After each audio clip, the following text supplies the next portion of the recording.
will talk for the next few minutes about really the global perspective, because I did fly 18 hours to come to this. So I have to make my minutes work. And really sort of tell you this through, frankly, my own personal story.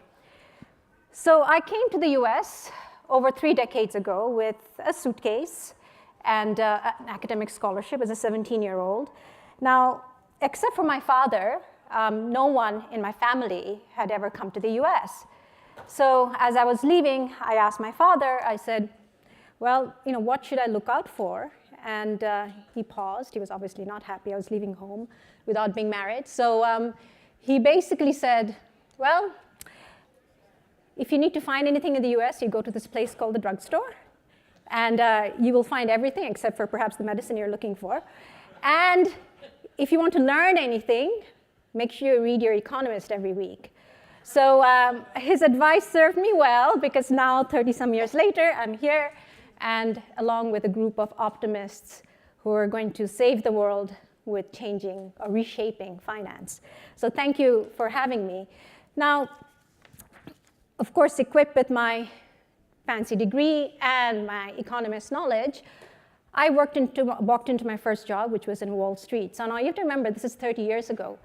And I was the first Bangladeshi woman to work in Wall Street. Now that in itself should have been an achievement, but for me, I really didn't feel that. It was really, for me, more of an awakening that the fact that I walked into the epicenter of wealth and financial power, and it was really controlled by a group that didn't believe either in diversity or inclusion.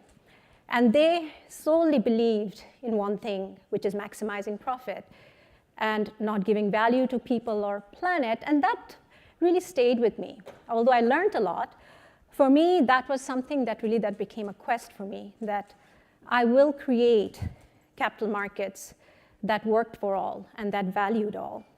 And this is what, for me, it took me from Morgan Stanley to the backstreet of Bangladesh to Grameen Bank. So those of you who know Grameen Bank, it's the entity which got Nobel Prize years later. And this was the early days of Grameen. And I saw what $100 could do in terms of changing a woman's life, the well-being of the family, of the community, or even the environment. So it was an incredible thrill for me when I worked on Grameen's first financing round of $5 million.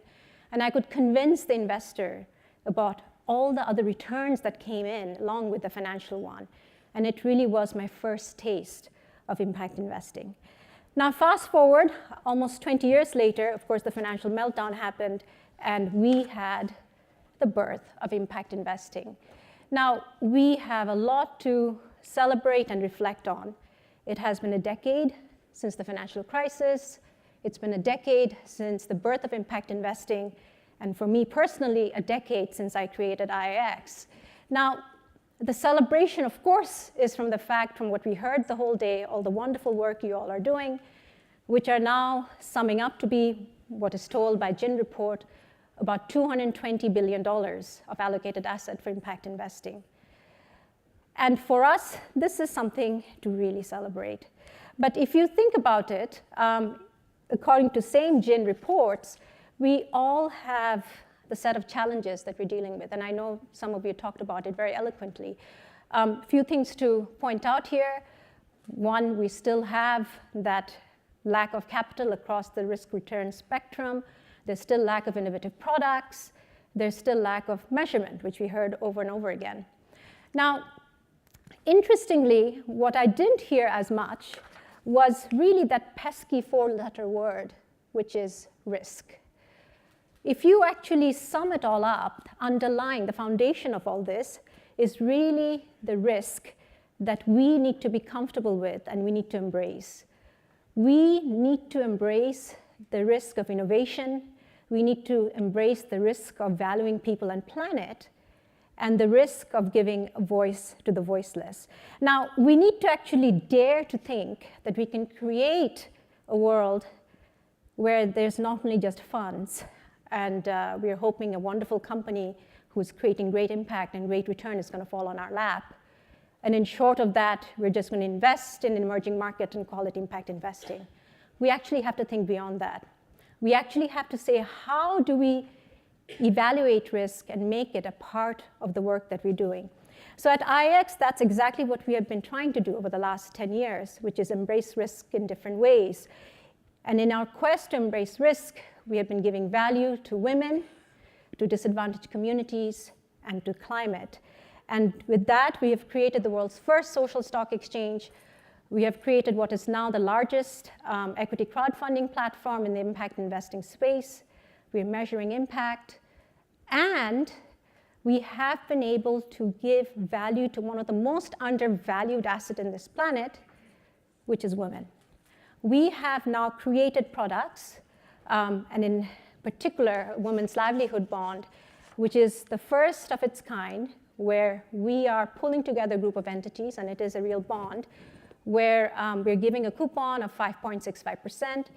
And it's the first time in the history of capital markets, which is around 800 years old, where we have given value to everything: copper, cotton, corn, coffee, and yet we have never given value to women before this. And this bond is listed on Singapore Stock Exchange. It's on Bloomberg with the ticker WLB. Now, what we actually did was we really addressed the systemic exclusion, of women from financial markets, and we gave them the value. So we are, if you shift that whole narrative of impact investing and saying, okay, how do we grow it? We really need to think of women not as victims, but really empowering them to be sustainable builders of the economy. Now, interestingly, with the same impact measurement, we are now going deeper in terms of all the products that we have, and that allowed us to now unlock over $100 million across Asia Pacific and impact over 25 million lives across every sector. So this is all happening. This is all happening outside, of course, the US. And now we are coming into the US, and we have taken on one of the biggest challenges, which is women's health. So we are now creating a women's health bond where we're looking at affordability, accessibility, and equity of women's health in the US. Because again, US is one of those countries where sadly, we have the highest mortality rate of childbirth, and this is not acceptable. And equally, we are also now looking at creating ETFs for women's health. Now, as we move forward, we actually have to say to ourselves, if we are to lead for the long haul, are we ready to actually embrace risk?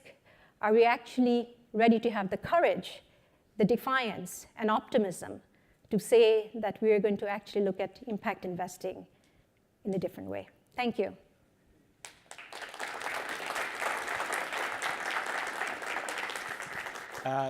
Thank you. Actually, quite a moving presentation, given how short a time it was, what you've been able to achieve, some of the instruments you've developed.